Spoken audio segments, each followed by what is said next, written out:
Hello friends, welcome back to Carrie's Kitchen. Tonight is Friday night and it's a beautiful day out, so we are going to be grilling. So I thought I'd hop on here and show you our little contraption. I think I've showed you this before, but I wanted to kind of show you again. So we got this, where did you get this at, Tommy?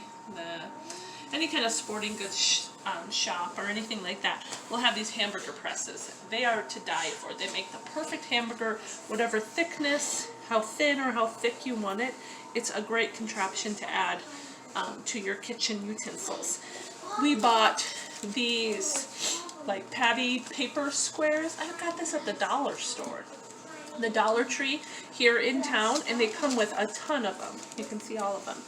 So these are great for storing them if you want to make a bunch ahead of time and put them in between these papers and freeze them. That way whenever you want hamburgers, take them out and they're much more easier to come apart. Or when you're pressing them, it's good to keep this clean and you use these. So what I did is I thought out a pound of hamburger and I seasoned it with whatever you guys like, again to your taste. I always like Lawry's seasoning salt, some garlic, whatever I'm in the mood for that night. I did put an egg and some breadcrumbs in here because the meat was really lean and it wasn't really coming together and I'm forming a ball or a patty. So I did put an egg and breadcrumbs, but you don't have to do that if your hamburger is a little more fattier, like 80-20 is perfect for hamburgers.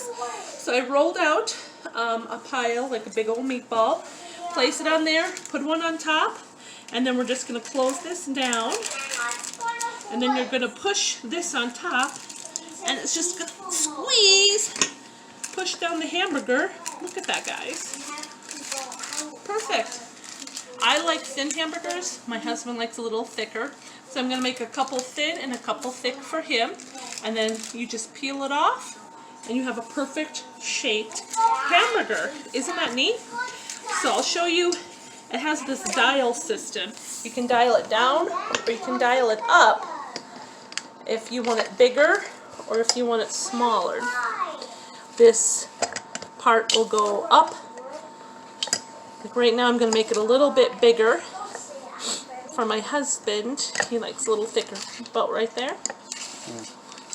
And then you just roll your hamburger in a ball, put it on there. Again, this saves you from having to clean this contraption. Push it down, push this lever down, lift it up, and again you have a nice thicker hamburger.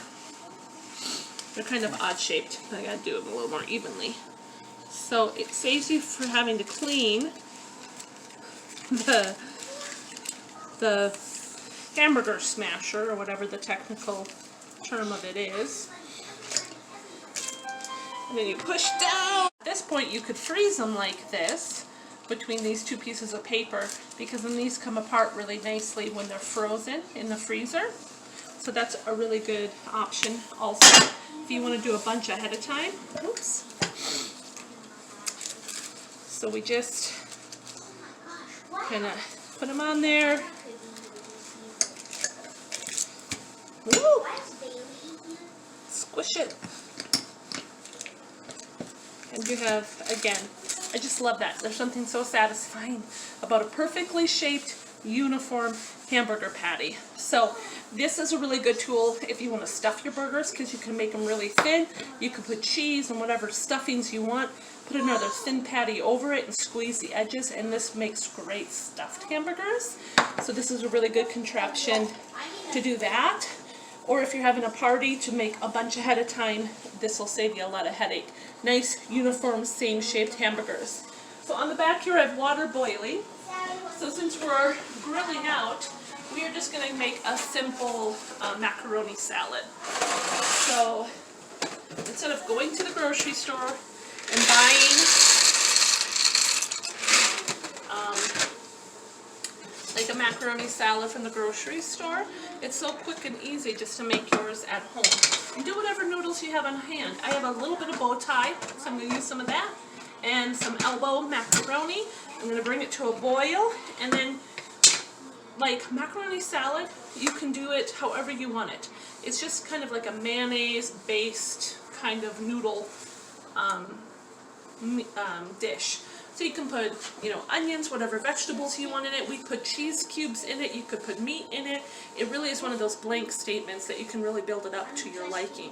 So we'll meet you back here, and we'll put the macaroni salad together and show you the finished product. Guys, we're making the macaroni salad.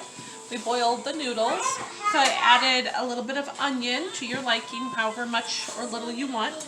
I did 1 stalk of celery, cleaned it and diced 1. And again, make this your own, whatever vegetables, whatever sounds good to you. If I had a celery, or not celery, a cucumber, I would add that, but we don't have any cucumber right now.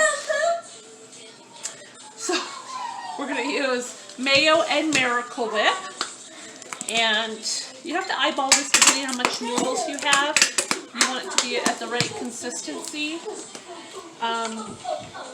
I guess whatever consistency you guys like, but noodles do absorb, the mayo and the Miracle Whip. So you may have to add more, so just add some and see how it looks.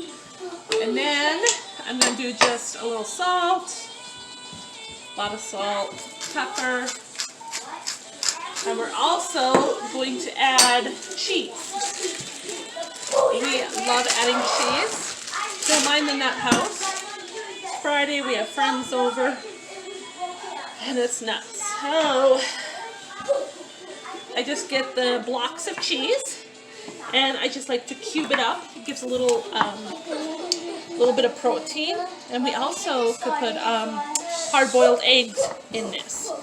So that would be a good extra. So I just dice them up like that size, dump them in there. And whatever cheese, if you have pepper jack, that would be good. A little spice.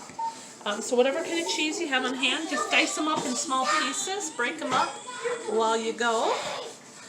And we usually put, like I said, cucumber in here too. Just whatever sounds good. Raid your refrigerator. And macaroni salad is really whatever you make it.